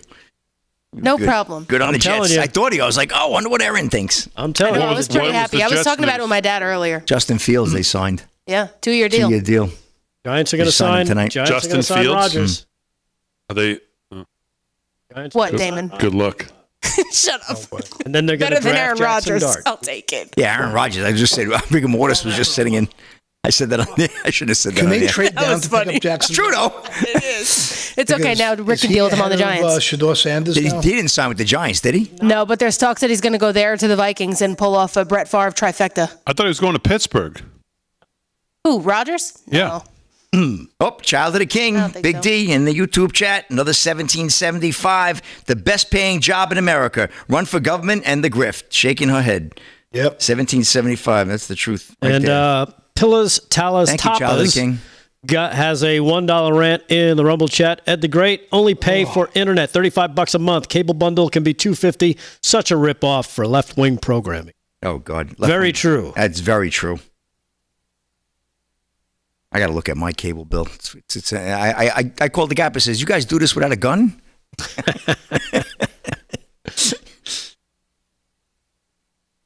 Well, most people put it on auto pay. Oh, Mike German says Rigor Mortis is the quarterback in Cleveland. Now he's a misogynist, that guy. That's another story.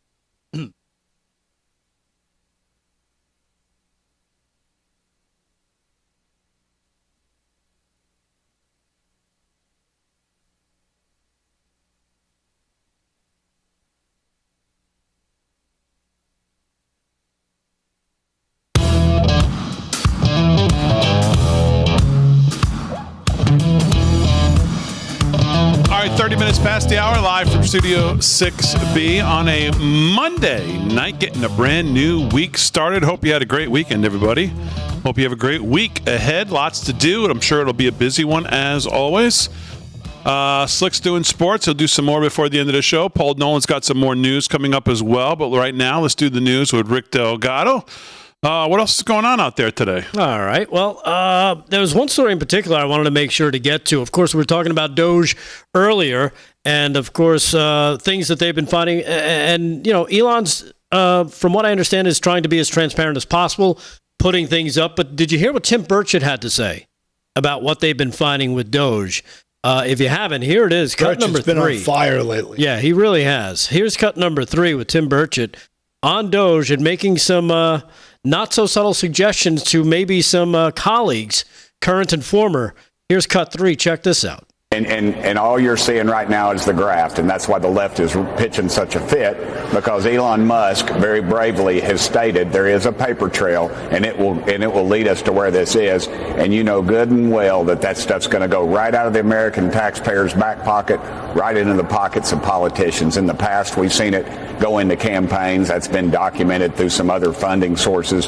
But now I think you're going to see some people should go to jail, and possibly members of Congress. So possibly members of Congress, because what the suspicion is that the money is going out of the government under Democrat-run administrations, and it could be getting recycled back in campaign donations. Do you have hard evidence for why members of Congress should go to jail? Well, if they're involved in it, and if their family members are profiting from it, then you're dadgum right, they should. Absolutely, 100%. Wow. Pretty strong statement coming from Tim Burchett there. I mean, his legislation to stop funding terrorists was pretty impressive. I mean, the amount of money that was being shipped to ISIS and Al Qaeda. Who else was getting Hamas? It's insane. What, $40 million a week? Yeah. Yeah, Sean Ryan and him broke that and kind of worked on that together, right? Yeah. Yep. It's utterly insane. How could that possibly be? That's traitorous. Yeah, not only that, but FEMA's still sending out money to New York City hotels to pay for illegals after Donald Trump came into office and put a stop to it. And of course, you had the subcommittee hearing, which was happening in Washington, where they were actively trying to get some more answers in terms of rooting out the waste and shore up the vulnerable payment systems and fully investigate the schemes that, Burchett is mentioning that basically defrauds the taxpayers. So you've got that news coming out of Washington. And then, of course, Sam Bankman-Fried, when you talk about fraud, did you guys catch Sam Bankman-Fried with Tucker over the weekend? I have it queued up. I can't wait. I watch this pile of steaming, heaping bull. Well, I got to see part of it. And it's just interesting that immediately after the quote unquote unauthorized interview with Tucker Carlson, Sam Bankman-Fried, the convicted crypto fraudster, has been reportedly thrown in solitary confinement after taking the unauthorized jailhouse interview. How can it be unauthorized if he's in jail? It's not like they don't watch these guys all the time. No. Sometimes, I got a feeling they're giving him the club-fed treatment, because he's got so much dirt on the Democratic Party and politicians. I got to believe he's, kind of country clubbing it there. Right. I know this. I'll have the filet mignon tonight. Yeah. I'm not sure he's not getting special treatment. Well, according to this, Bankman-Fried appeared in the video call released Thursday with the former Fox News host, Tucker Carlson, from Brooklyn's Metropolitan Detention Center, where he's been held for the last 18 months. The interview was his latest push in an apparent long-shot campaign to get a presidential pardon to his 25-year sentence. But after the video went live, Bankman-Fried was moved to solitary, and a spokesman for the Bureau of Prisons said this particular interview was not approved, according to the New York Times. Again, how does a prisoner get to use a video cell phone and do an interview for not 60 seconds? This is a long interview. I don't know. According to this, inmate communications in federal prisons, which he is in, are heavily regulated. I guess somebody turned off the video screen and went out for a little a bite to eat for a couple hours. In 2023, the disgraced tech mogul sentenced to 25 years for stealing more than $8 billion. The 33-year-old has been pleading his case after FTX went bankrupt. Of course, you know what happened from there.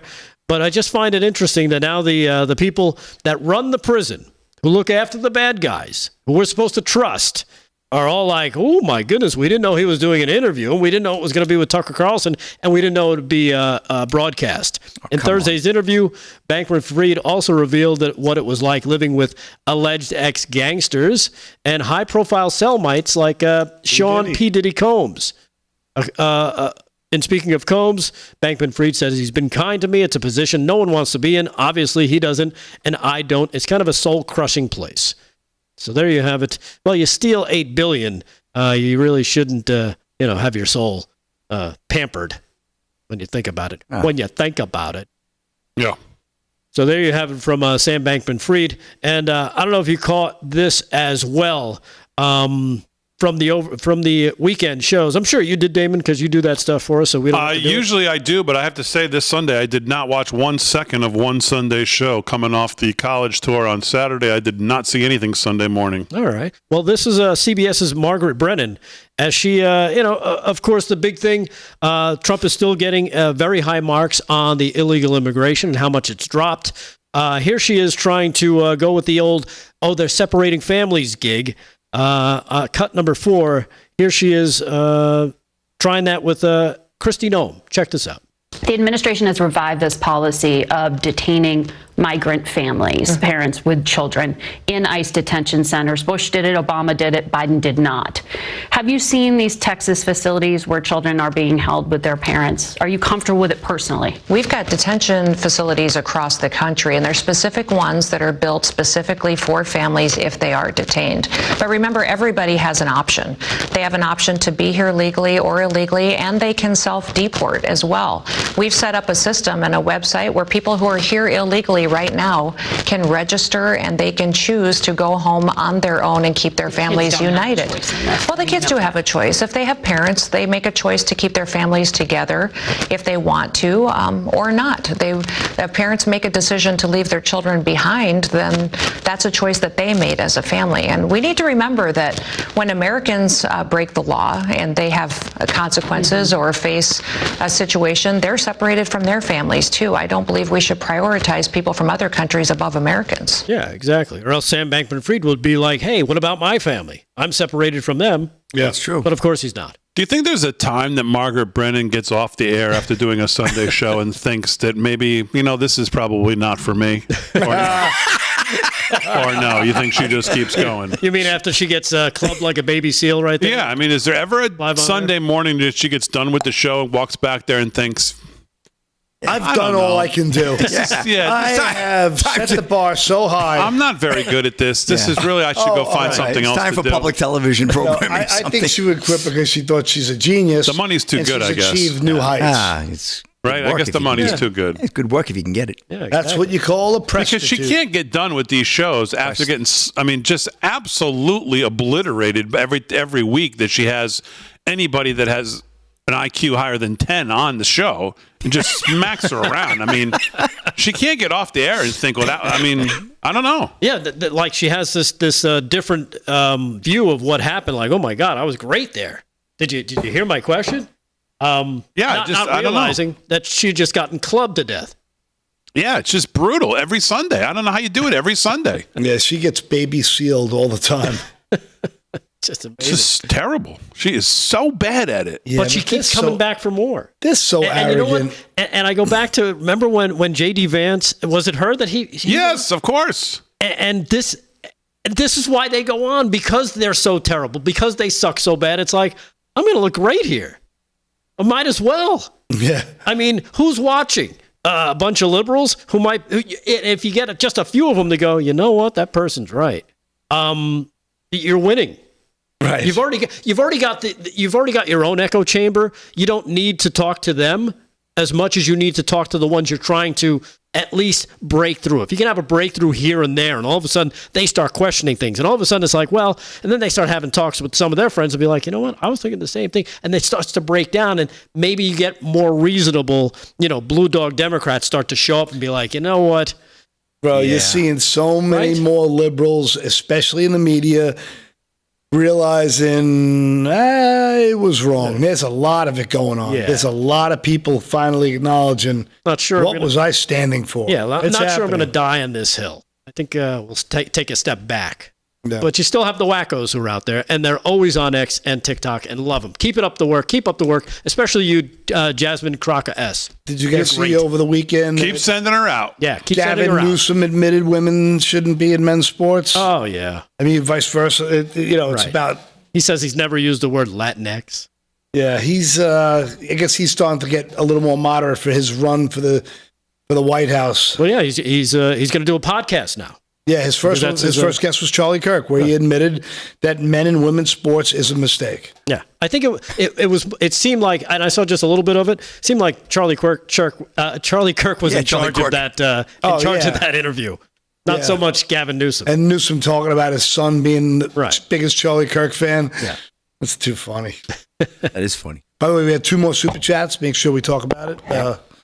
Just quickly before we hit the break, I did see this in the Washington Times I wanted to bring up because I heard President Trump talk about this in, I guess it was Tuesday night in his quote-unquote State of the Union about the CHIPS Act. Okay. Biden's CHIPS Act, and now he's called to repeal it, and Senate Republicans have said, no. Senate Republicans who supported 2022 legislation designed to spur domestic semiconductor manufacturing are resisting President Trump's call to repeal that act. Told the Washington Times they might be open to adjustments. Oh, thanks. The CHIPS and Science Act provided $54 billion in grants for companies to manufacture and design semiconductors in the U.S., $24 billion for a 25% tax credit for new semiconductor manufacturing facilities, commonly called chips. Semiconductors are used, as we all know. And, of course, who's the first name that pops up when you're talking about Republicans going against the president's call to repeal this, because he just says it's a disaster. It sounds great when you say it. Oh, yeah, invest in chips. But when you look at it, it's just a nightmare. Well, guess who? Senator John Cornyn, Texas Republican, said the law has addressed the vulnerability of U.S. reliance on advanced semiconductors manufactured primarily in Taiwan and South Korea. If the president and his administration have ideas on how it could be improved, or the administration of the law be improved, obviously they have a right to weigh in, he said. I'm happy to work with them, but repealing the law is off the table. Oh. Oh, good to know. Yeah. Thanks. Senator John Cornyn has weighed in and said, Come on. President wants to repeal this? Well, that's off the table. That's because the check must have cleared. I don't want to give that money back. All right, we'll come back and wrap it up. A little more sports, a little more news, a little more Paul Nolan news. Aaron and Fran, all when we get back right after this.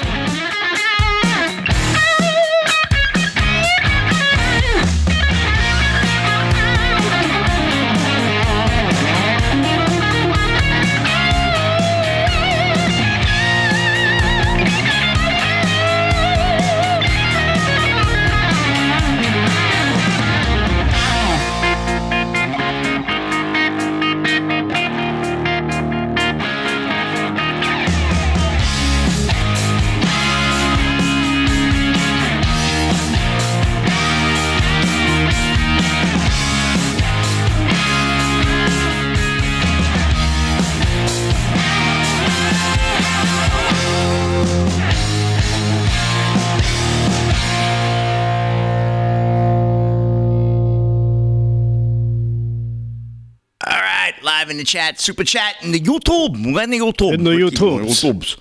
Kenya H, thank you very much. $10 super chat. I'm so ready to get back to real in this country. Y'all remember real, right? Because I do. I hate this BS. Let's just make us great again. I like that one. Nice positive chat, young lady. Very nice. And she did also, I think she granted some subs too as well, some member subs. Yes, she did. Ron and Norma. You got Ron and Norma Klein. Well, right now, let's see. We're $9.99. Let's go. We got the LSU Patriot, $20. Took Grandma on a road trip to Florida. You guys were with us in the car on the beaches and the Disney lines while we're waiting. Epcot, Canada Land. Oof, that's a taxing place. Got dirty looks with my MAGA hat, but I did walk around Canada Land making tariff comments. That was terrific. I love it. LSU Patriot. Love LSU Patriot. And you have Ron and Norma Klein. Paul, I don't see that one. That's above it. It's came before them. You got that one? Read that for me. Yeah, hope Norma's not looking right now. Exclamation point. She looks pretty alert right now. Great cause, though. She loves the boys of LFS6B. So Ron and Norma Klein, thank you for that. Thank you very much. Appreciate the support. Now we're going to buy more coffee. Yay. Get jacked up on caffeine here. And Pizza Friday. How was Pizza Friday? I miss Pizza Friday. Pizza Friday was boring. We had pizza with no meat because it was we're in Lent right now, and we can't have no meat. So unfortunately, it wasn't as much fun, but it was the right thing to do. Did Erin get her? She got almost. We got 2 orders of mozzis. There you go. We got mozzarella sticks in honor of Iditarod. So they were very good. Big D came in. He had a slice or two. I had a slice or two. It was very good. There you go. Thank you. And thank you to the chat because they're the ones who provided the YouTube chat is the one who provided the pizza. So we thank them for that. We didn't get no knots. Did we get knots? No, we didn't get any knots. You didn't get knots? Well, you always get knots. Why not? You can't accuse Damon of being a Nazi. You didn't get no knots for us. Hey, we're in the chat. We're having fun. Come on. Ratchet's going to be signing off. Thank you, Ratchet, for watching. Appreciate it. Oh, we're giving sign-offs to people. Can I Mary Ellen? We got Ratchet's been watching the whole time, but it's time to hit $4.99 on the lights. Come on, who's going to get the 500th? Come on now. Come on, chat. We're almost on 2,000. We're at 1968 on the Rumble. Likes? I mean, thumbs up. We did? I can't believe we were at Disney this week. I wasn't even there. There's more people on Rumble than YouTube. Yeah. Pretty impressive. Too bad their interface still stinks. I can't wait till they get that right.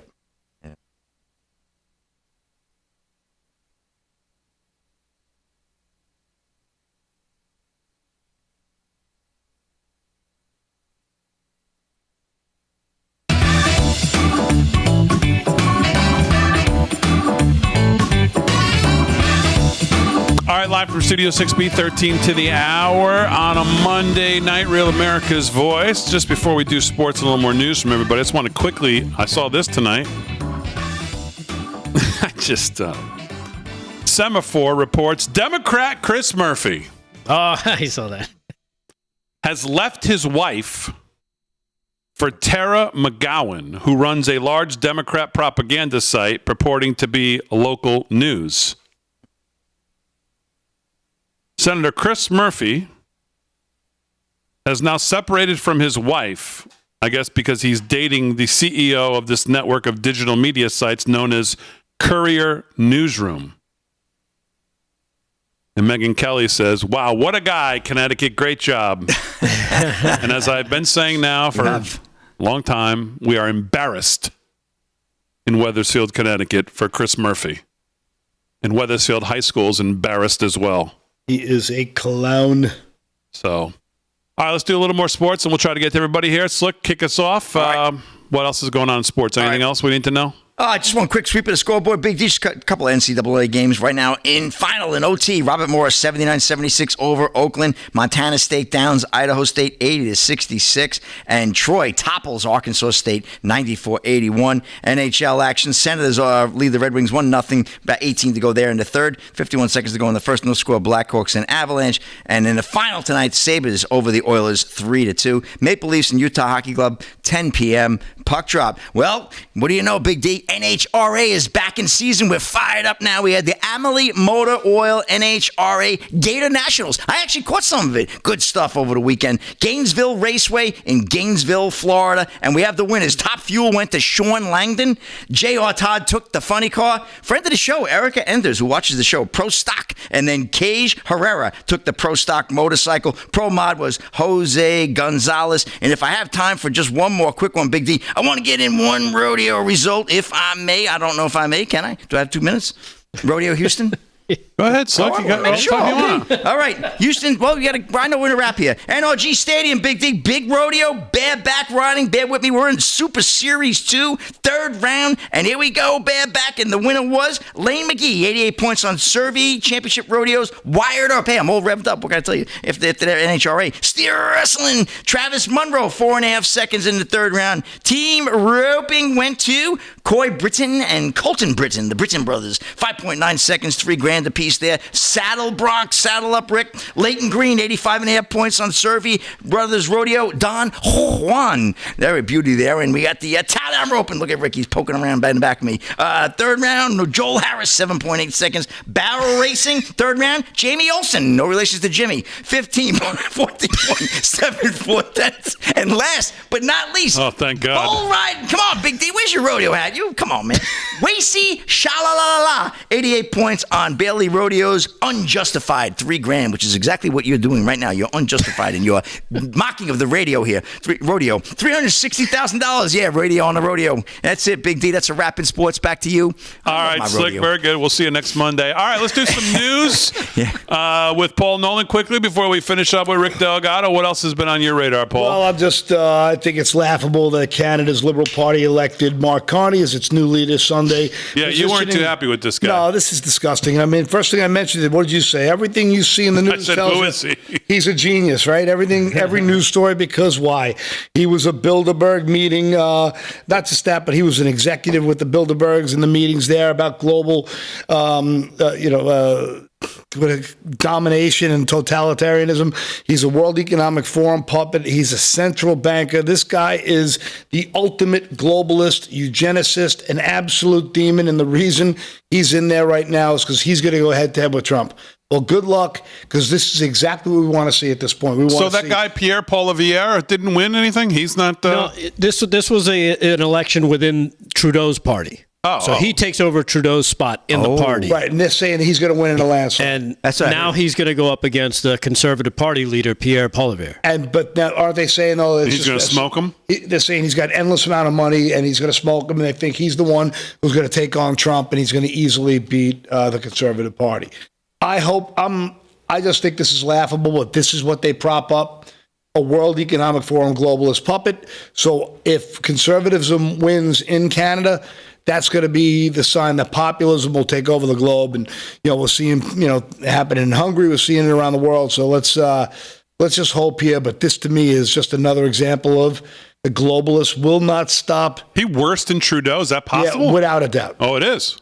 Oh, without he is. a doubt. Okay. And what's interesting is he's a longtime advisor to Trudeau, including on economics. I saw he just hired his disgraced former Trudeau's former something as his chief of staff too, right? Yeah, because this guy used to work for Trudeau, but somehow kind of flew under the radar. That people are always blaming Trudeau, and they think, well, this guy's going to be much better.